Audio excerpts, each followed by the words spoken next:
Hey everyone, we're just waiting for the slides to load up, and I see people are trickling in, but want to be respectful of everyone's time and we'll get things started. Thanks everybody for joining me on the 2017 Agency New Business Tools webinar. We will jump in with a little bit of background, so folks that are just kind of coming in, you're not going to miss anything quite yet, but do want to point out, first of all, we will be posting this at the end of the day.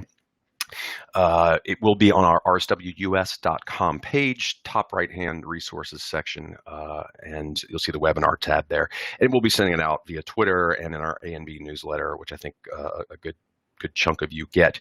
I am Lee McKnight Jr. I am the VP of Sales here at RSW.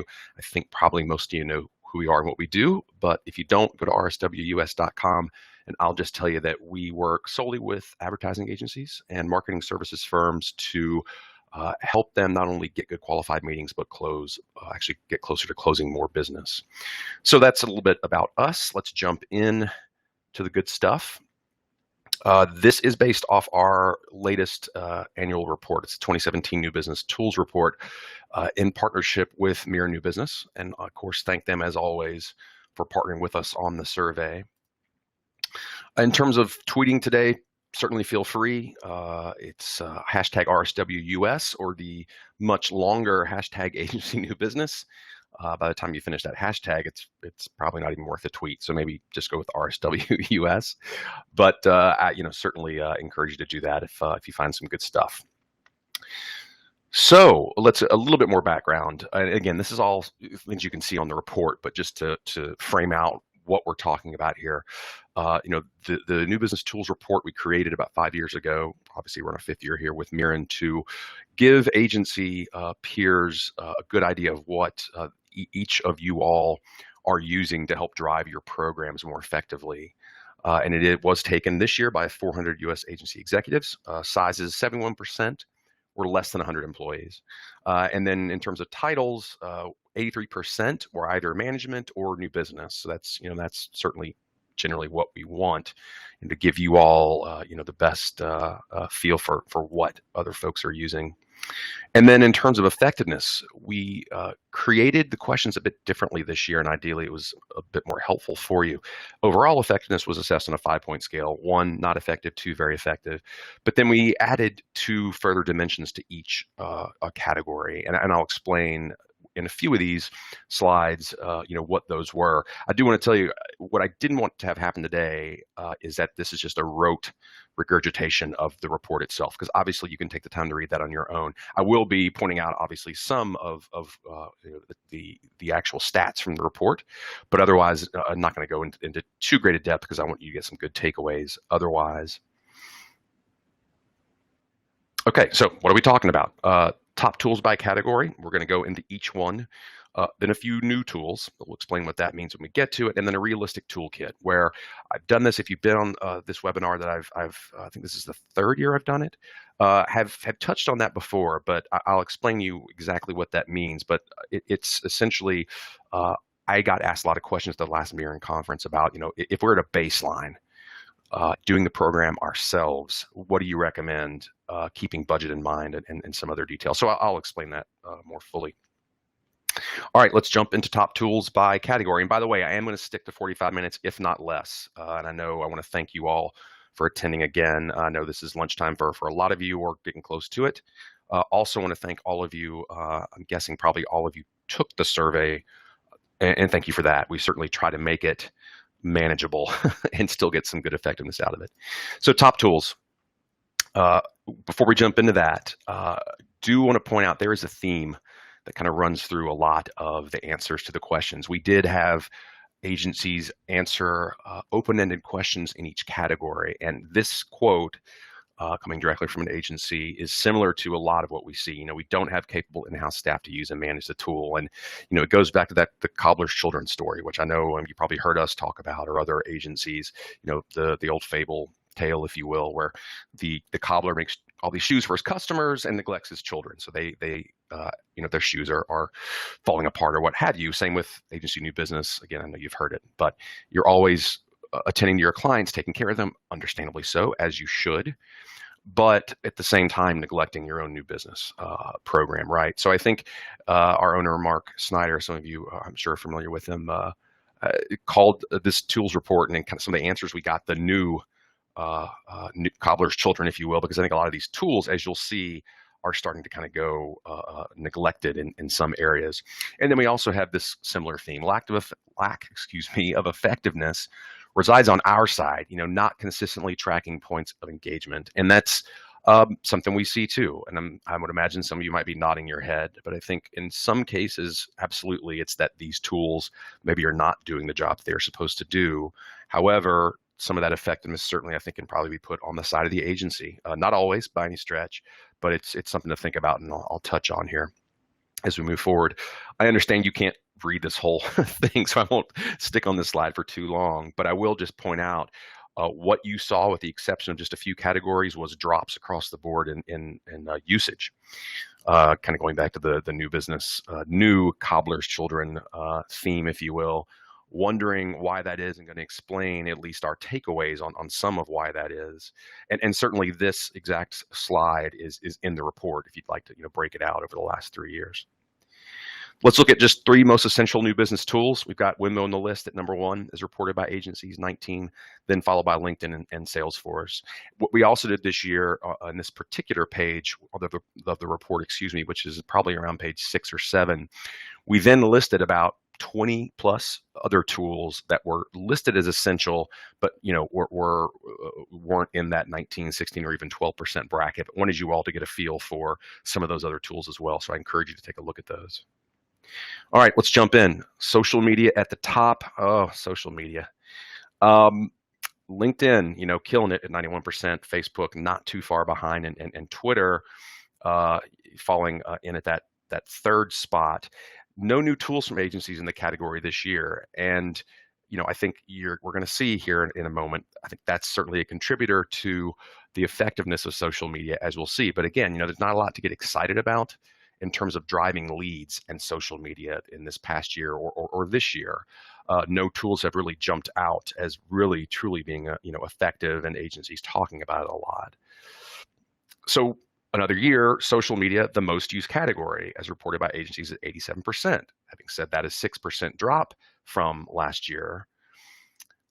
It is, however, interestingly, the lowest effectiveness ratings of any category we looked at. The overall effectiveness average of all the tools that agencies said they use in the social media category, out of 5, only a 2.2, not stellar. So why? We're going to see this lovely why button pop up a couple of times.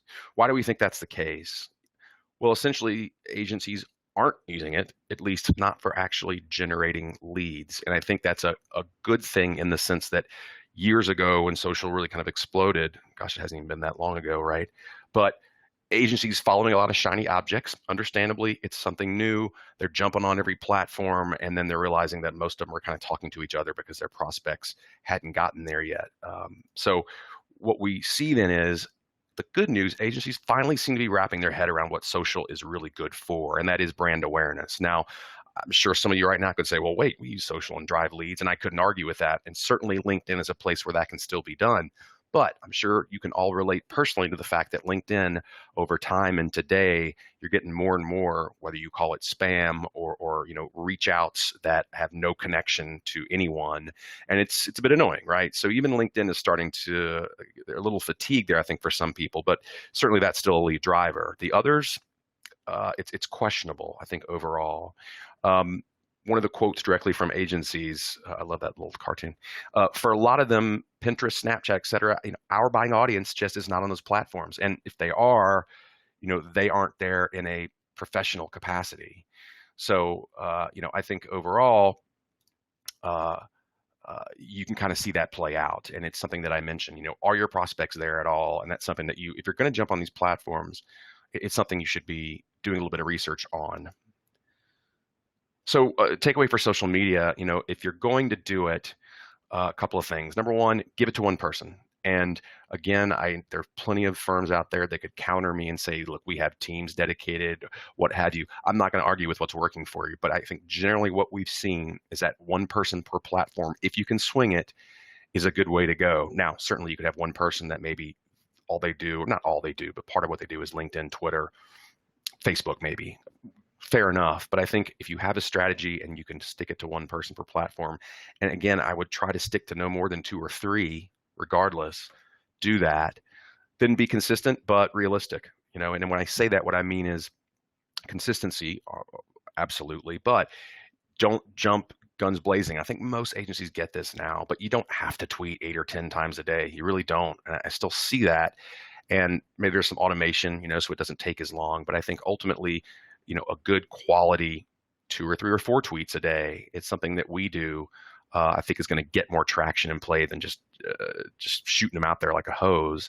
And then again, are your prospects really there? If so, get in front of them. So what I mean by that is, it was, 3 or 4 years ago, we didn't coin this, but I love the phrase, use every piece of content you create at least 5 times. And so one of the ways you can do that is, let's say on LinkedIn, for example, ultimately, you may be able to, in an email on a 4th touch, for example, in a given 2 or 3 week period of a particular prospect, send them that link on LinkedIn that shows that, sure, it might be content you'd sent them before, but maybe they didn't open it, or maybe it's only a piece of that content. Point being, there's ways that you don't have to wait around for someone to go to your social channels. You can incorporate those and get those channels in front of your prospects. They need to do that in a respectful way. But that's, in terms of social media, kind of where we are. Go to CRM. Oh, the CRM. Year over year decreasing usage this year, 69 to 65%, which we really don't like to see given how critical I think CRMs certainly are to the program, any program, I should say. Just tactically, what do we got here? Salesforce at the top, HubSpot fairly far behind. They're at 23. And then, our buddy Excel, again, technically not a CRM, bringing it up with 13%. And we'll talk about Excel, which is your friend, but technically not a CRM. Okay, we got a quote there from an agency. Not sure we are fully taking advantage of all the tools and benefits. And there you go. I mean, keeping in with that theme, if you're going to buy a CRM, which you are going to have to, versus some free tools that we'll talk about, you got to have somebody, a point person that's going to dig into it. And the key there, though, is doing that research to where, and I'll show you a couple of tools specifically, maybe that aren't as robust. I think certainly that's what, in fact, if it's anything we hear agencies say, it's if someone would create a CRM specifically made for agencies, and I think we're getting there, they're going to make it, well, at least make some money because we just still don't feel like we've got one, that speaks to us or is applied to our industry. And then we've got, I use Salesforce. This is a direct quote, but nobody else does. It's not helpful when I'm the only one upkeeping it. Now, this is interesting because I think, and I didn't say it before, I hope, in terms of who this webinar is aimed at, it's a small to mid-size agency. Not that I hope a larger agency might not get something out of this just from some new tools. But I think generally, and I would say most of you out there, you might have a team, but you probably have one person that's dedicated to upkeeping, like a Salesforce, for example. And then you have maybe the partners or other folks who certainly, and ideally at least weekly, you're in there and you can see what's happening. But I would say try to have a point person that's the only person updating that, if you can. Now, you may have more than one new business director, and God bless you if you do.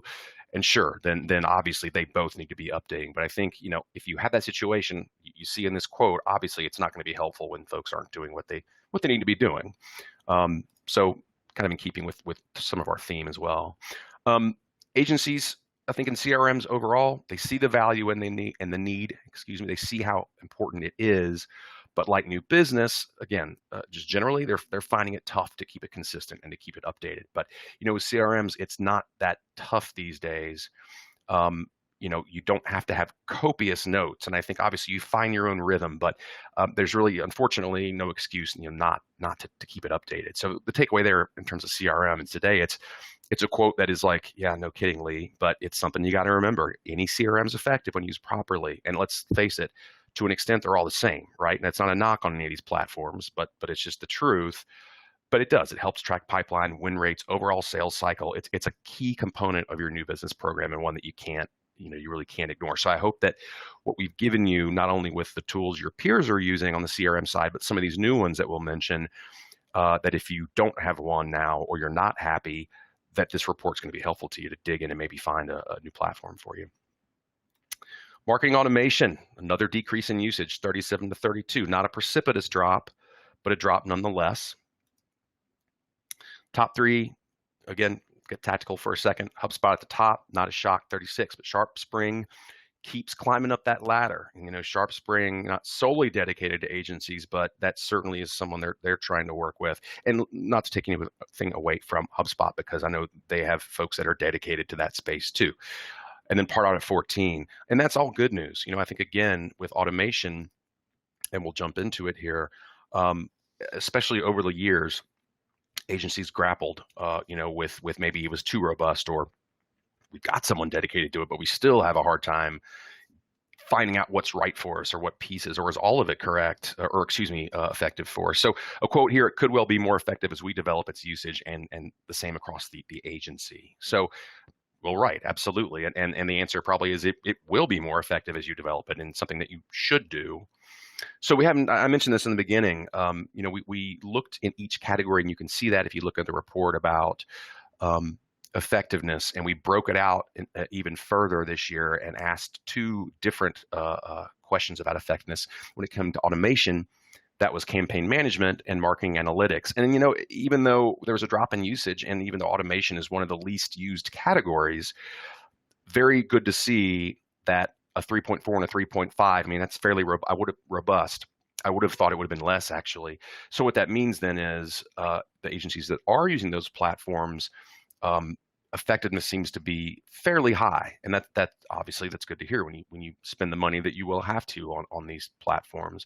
So I do think agencies have a better understanding of the platforms generally, and kudos not only to agencies today for putting the time behind it, but also those platforms, because I do think, and I do speak with some of those folks across platforms, and they've told us, we are trying to listen to what agencies are saying, because we get that in the beginning, for some it was a tough road, and tough to maybe fully grasp or find out if it was right.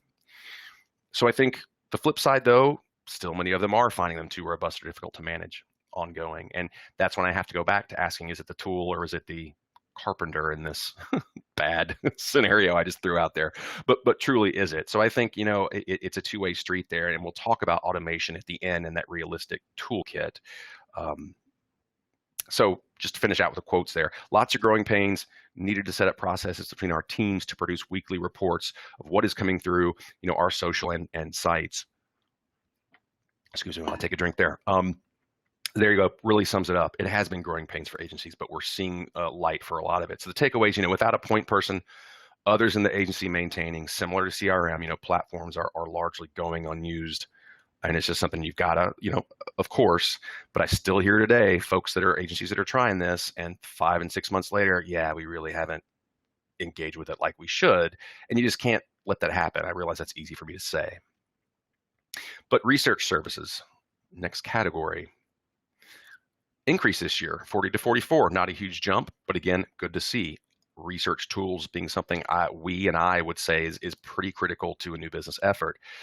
Again, top three: Nielsen at 47, 4A's at 45, Mintel at 42, all fairly close to each other. As you can see, they're as far as usage, it's pretty well spread out, and you'll see when you go, on the report, I should say, excuse me, it gets to be a bit of a drop, but at the same time, still a fair amount of research tools being used. I think at the end it was like 10 or 12, I think was the total. I obviously don't have it in front of me, but starting with a quote: we're able to gain insights on specific audiences that are usually new audiences. I really like that, because of these agencies that are trying to expand, and understanding that we've got to be doing some of that research if we don't have as much expertise in that vertical.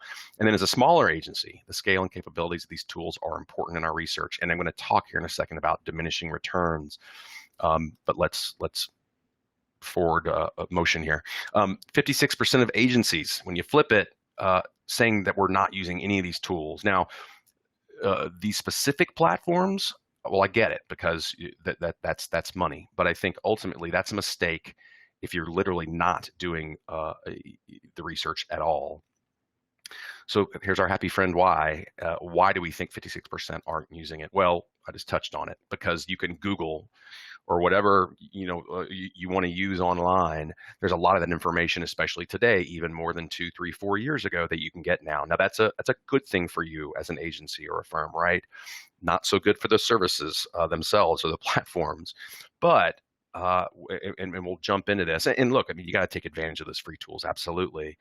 Um, and by the way, I love this picture. I don't know if you saw it earlier this week. Apparently, it's real, and I think it was in South Africa where that tornado, the dude's just like mowing his lawn, and the quote is, "I was keeping my eye on it." Even if it's not real, I love that. So, sorry, back to the action. These tools are more effective for us when we are in the pitch phase. We don't really use them for prospecting. That's a big mistake, I think, especially in this scenario where you're paying for it and you're only using it in the pitch phase. I think that's not the way you should go, because you've got to be using some of those tools for prospecting. Now, that doesn't mean you waste your time and spin your wheels by, doing copious amounts of research on every prospect before you even begin to reach out. No, because you're not going to reach out to all of them, right? You see through the tracking or just who's answering emails or what have you. Those are the ones you obviously focus in on. But in this scenario, I would say, and speak to that agency, do a better job than that, and I realize time is always the enemy, but try, right? So takeaway on research is, look, because you can get more intel than ever before, there's no excuses not to do that homework, coming in from our tornado quote there. So list building increase this year, and one of the biggest ones, interestingly, 48 to 59, so an 11% increase. Good to see, because as agencies, they're realizing, there is, again, diminishing amount of return from the free tools you might get, and versus eventually just getting overloaded, which we'll talk about. But you've got Windmill with the list at number 1. LinkedIn, not a list building tool technically. Close second at 60, not as close as others. But then Access Confidential coming in third at 23. You're not going to see as many list building tools, not as many options there, which is not in and of itself a bad thing. But I think as you probably get the emails every day, there's just so much junk out there that you don't know if you can count on. So obviously, if you're looking for lists, again, I hope the report helps you there to have some of these companies you can count on to give you some solid lists. But problems coming from agencies, we found a lot of the information to be outdated or too high level for us, especially as a small agency. So, for example, we're not going after Pepsi or Nike.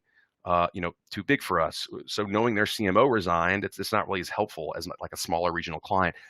That is where you're going to find some issues for concern, not to put too strong a label on it. But some of these list building firms only go to a certain extent, and in terms of revenue, they tend to go and punch higher. So if you're looking in this case for a smaller regional client, sometimes they can be a little bit tougher to find. Now, from our own list building efforts, we zero in wherever we have to, which is why we actually have our own team. And this is I'm not trying to plug RSW, but it was something we saw early on, that we're going to have a team that can focus it and actually reach out literally at the end of the day, after we've gotten those parameters correct, literally reach out by hand, if you will, and personally to the folks on those lists to make sure they're clean. So as far as list building, this is one where, again, I wanted to show you some effectiveness ratings, those specific. We looked at list quality and prospect identification. Again, good to see fairly high levels there, 3.7 for list quality. You'd like to see that higher, of course, but good to see it's not dramatically the other way. And then prospect identification, 4 out of 5. Pretty solid there for all these tools in terms of the average. But again, the outdated information, the inability to drill down without verticals, still a point of contention with some of these folks. The takeaway is, look, agencies are using multiple tools to get the job done.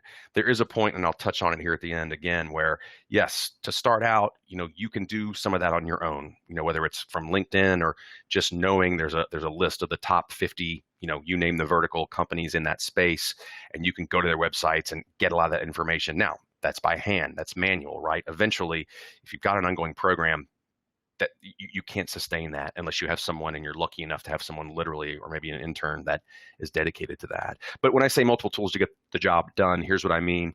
Our list service is very effective at identifying key decision makers. But, LinkedIn provides more information about the person, background, personal connections we may have. So what you're seeing is agencies, yes, what they're using those tools are almost across the board from a lot of the open-ended comments. Many of them like this, looking like they're supplementing consistently with LinkedIn, which a good strategy. Email marketing, and we do have about 16 minutes left, so I'm good sticking with it. Thanks for sticking around, folks. We've got the top three. Mailchimp at 50, really the top contender. Constant Contact 16, Emma 9, so drops pretty strongly, right after, even Mailchimp at that point. But email marketing services year-over-year declines since 15, and in 15 it was 73%. And what we see last year, 65. Then this year, down to 56. Overall, a 17% usage drop in 2 years. It's one of the bigger drops of any categories out there. What's coming next? Why is that? Well, let's look quickly at the average rating of tools, and that's part of the answer. Campaign management is what we threw out to try to dive deeper, and then list management.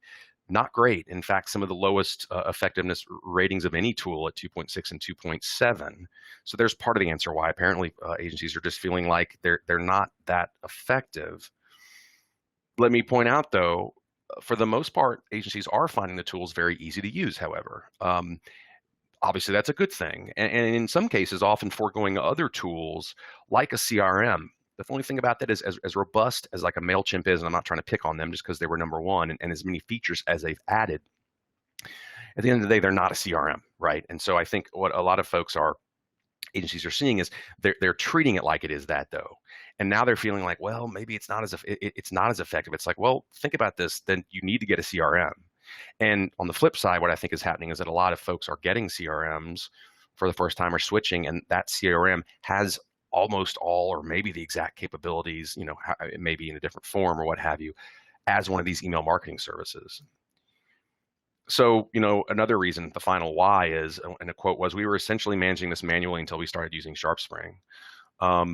So what you have there is you see that, okay, they went from manual straight to SharpSpring, not an email marketing system or email marketing platform. Technically, even though they have that capability, right? So maybe what's happening is also agencies, in terms of overall usage, they're leapfrogging and they're just going straight to like CRMs that have that capability. Also, you'll notice, by the way, that my slide pictures typically have nothing to do with what I'm saying. I think it's because I don't want you to be bored. So hopefully that's working. Email marketing takeaways. Overall, again, almost no complaints. These tools are difficult to understand or use ongoing, which is fantastic. But another thing we hadn't talked about, it did come up a lot, integration is a prominent issue. So a quote from that, would be more effective if MailChimp could integrate more seamlessly with our CRM tool. So it's going to be interesting. I'm not knocking any of those tools, and there's still a strong reason to use them, and I'll get to that at the end as well. But you wonder what the fate of them are. I'm never going to say, like a clickbait, like, oh, marketing companies are dead. Not at all. But it is going to be interesting to see how it plays out over the years. So last one before we jump into the two other categories, content development. Second year asking the question. So we just started it last year. Great to see. And one of the, again, really high, 83% last year, 87% this year, which is fantastic. Especially because agencies truly, I think, are grasping how important content can be to develop your new business efforts. Now, how many folks are actually doing it is another matter, but they see the importance. Interestingly, freelance writers at the very high at 64%, and then actual platforms, Blogmutt and Contently at 19%. When I say platforms, I mean, obviously, if you're familiar with either one of those, it's folks that are actually writing it as well. But, obviously, freelance writers, not a platform. We're talking about human beings here. And it's not hard to understand why. I mean, agencies get concerned, and here's a quote that embodies it. Writers need to be expert in your specific industries.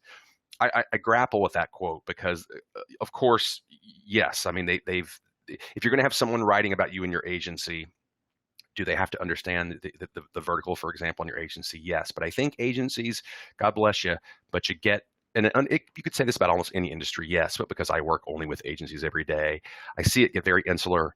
You're so close, obviously, that sometimes agencies think what they do can't be understood by someone from the outside. And in some cases, that's 100% true.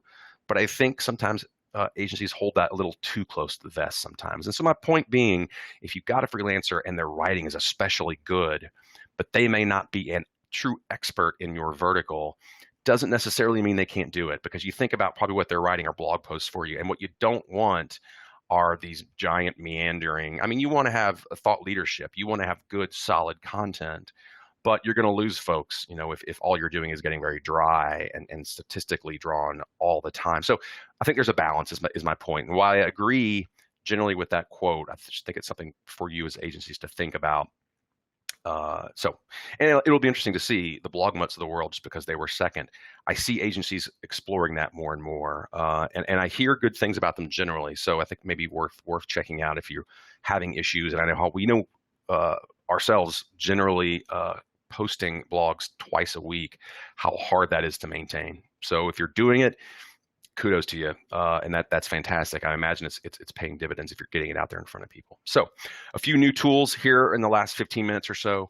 I do want to strongly point something out, that I'm going to show you 4 tools, going to point them out by name. This is not, well, unless they were going to give me cash, which unfortunately they didn't, but I'm not endorsing any of these. We are not as a company, nor is Mirren. I'm going to speak for them at this point. So why I am pointing them out to you is because out of all the new tools, and you'll see here, we've got, we added a new question in the section this year. Did you add any new tools or services in the past year? Was really happy because we had 23 tools that have never been in the survey before. Now, understandably, some of these you will probably know if you go. I'm not going to list all 23 out for you here. That'd be crazy. But you can see them on the report. And we give a description. You can go and Google those right away, and ideally, I hope that's helpful to you. But ultimately, again, these are not endorsements. The reason I'm showing you these 4 is because out of all those 23, they were mentioned the most in open-ended comments, and one of them actually did make the CRM category. And I know CRMs are tough, so maybe this will be a new one for you to check out. So CubeU was the first. It's all about consumer insights, and I know there's other consumer insight type of platforms out there, but again, this is one that seems to be, it's not fully focused on agencies, but if you go to their site, you'll see some agency names. And they're all about technology based on social data, predictive algorithms that delivers customer insights without the need for expensive and time-consuming surveys. So obviously, you're going to think about your pitches, right? Could be something that's really helpful to you. And I believe on all 4 of these, you can try them out for free. I did check them out a couple of days ago, and I believe I'm correct there. Harvest, which some of you probably are using, but again, I mean, I know this is one of those where agencies struggle. It's just online time tracking software. We heard and some good compliments in the open-endeds about them. And again, I will be posting this, so you can go back and see these 4 specifically, of course. This is one I mentioned. Pipedrive actually made the CRM category. Now, they weren't super high, and they're not brand new, but certainly have not been on the scene as long as some of the others. But it's a CRM and pipeline management tool. As they say, helps you focus on actions that matter by sales pros for sales pros. And again, this got some pretty decent comments, and I actually talked to a few folks at that Mirren conference that were using it and seemed to be very happy with it. So if you're thinking about a switch, maybe that's worth looking into. And lastly, Proposify, which I've talked to some folks who've used this too, creating beautiful proposals, streamline them in the cloud, get faster sign off with online signatures. Now, I know this one may feel a little bit like, I don't know about that, because the same way with content, I know, and rightfully so, agencies get pretty particular about, as they should, again, their proposals. And it's funny because in just in the past even couple of weeks, we've had folks, because on the RSW full service side of our business, part of what we do if clients need it is to help them review proposals, for example. And so they'll tell me, yeah, it's either one end of the spectrum, I feel like all our proposals are way too templated, or on the other end, it's like, God, we're reinventing the wheel every time we do this, and it takes so much time. It's worth it, I think, to err on that side where you're not just using templates over and over again. But that's a subject for a whole nother webinar. Maybe something like Proposify could help you.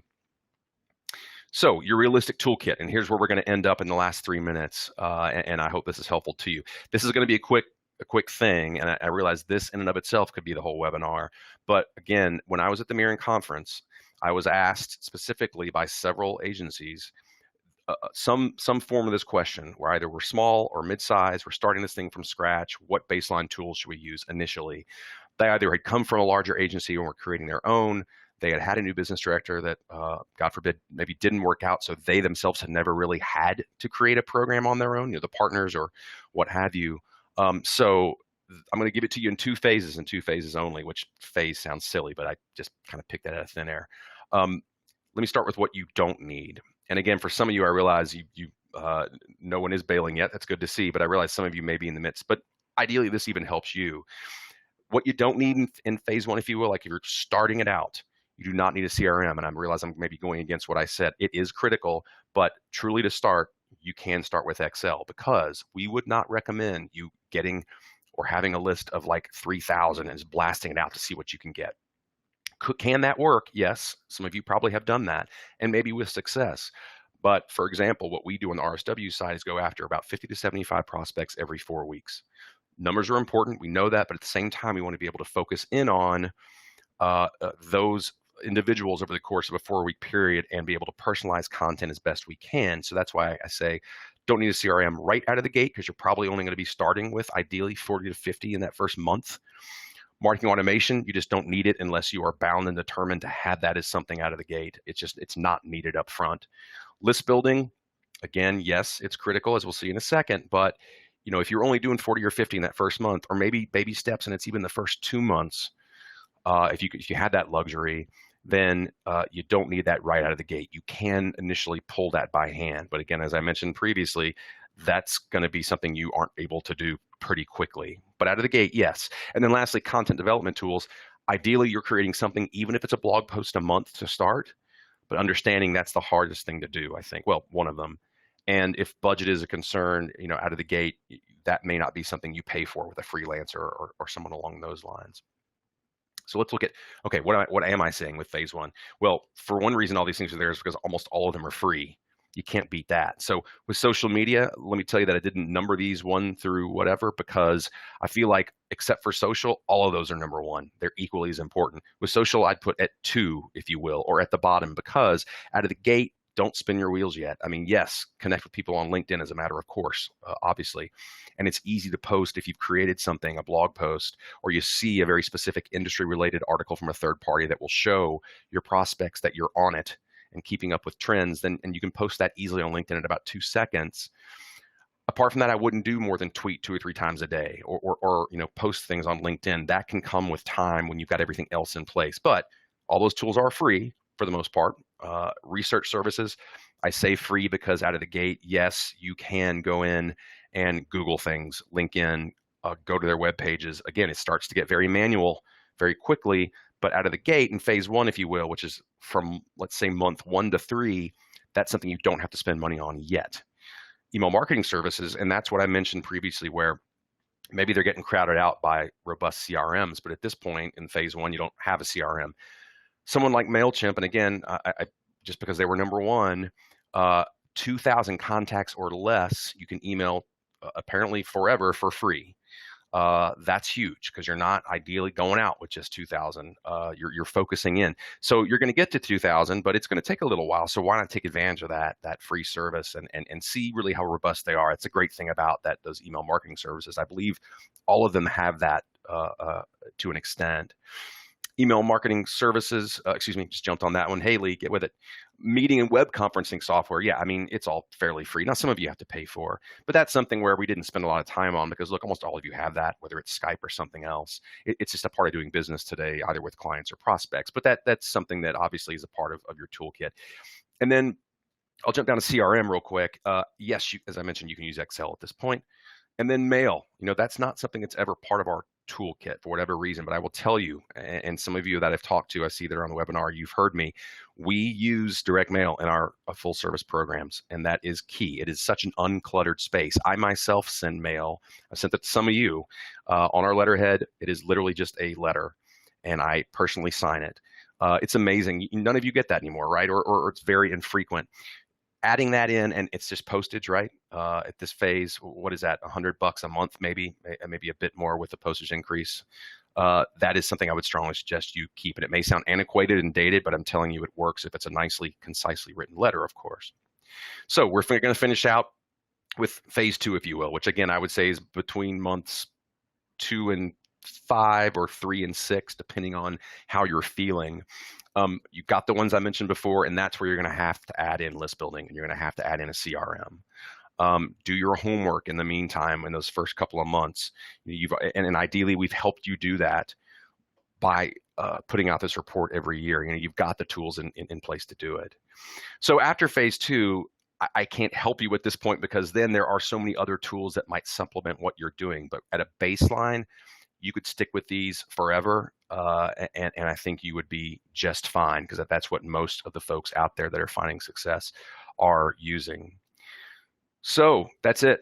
I want to thank you all. Certainly, as I said, post it at the end of the day. If you want to email me, Lee at rswus.com. We do have a couple more minutes, and I saw that I got a message. And again, I meant to say up front that I certainly will email back any folks if we don't have time. But we have from Paul, you're basically saying don't buy tools.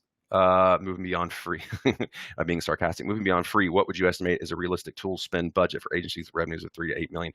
No, I'm not saying, I know you're being somewhat sarcastic. No, I'm not saying don't buy tools, obviously. But what I'm saying is there's a lot of folks out, well, every agency has a budget, right? I mean, obviously. And out of the gate, small to mid-sized agency probably is not going to be able to purchase, let's just throw out Salesforce, Freelancer, a list building. You're not going to be able to do all at once. So what I'm trying to say is baby steps. Start small. Beyond that is a realistic tool spend budget. That's a tough answer, and I'm not trying to dodge the question. I mean, part of the answer, quite frankly, is just, well, what do you have to spend? Obviously, and I'm not trying to be flip, but I think at the end of the day, what you need to do is take a look at that phase 1 set of tools, if that's where you are, and understand that, well, right now I'm just spending money on mail, and maybe, okay, I'm going to go ahead and get a CRM, which in that case they're all different pricing ranges, right? So I think it's tough. I mean, part of that is just, and this is interesting because it came up at the Mirroring Conference, where one of the questions to several, and these were some larger agencies, to be fair, but they asked, one of them was a bit smaller, what do you typically, where does new business come in with the budget? And, interestingly, a lot of them said it doesn't, in the sense of, yes, I mean, we know we're going to be pitching and we can put some time against some of the tools that we're using, but otherwise, I was kind of shocked to hear that a lot of them didn't specifically budget against it. So, Paul, I'm more than happy to follow up with an email or conversation on that. And there's a couple other questions. I'll tell you what, I'm going to keep to even a little bit under, but I've got your emails and I will shoot that out to you. Thank you all so much for attending. Greatly appreciate it. And I hope you got something out of this one. We'll be posting at the end, and thanks a lot.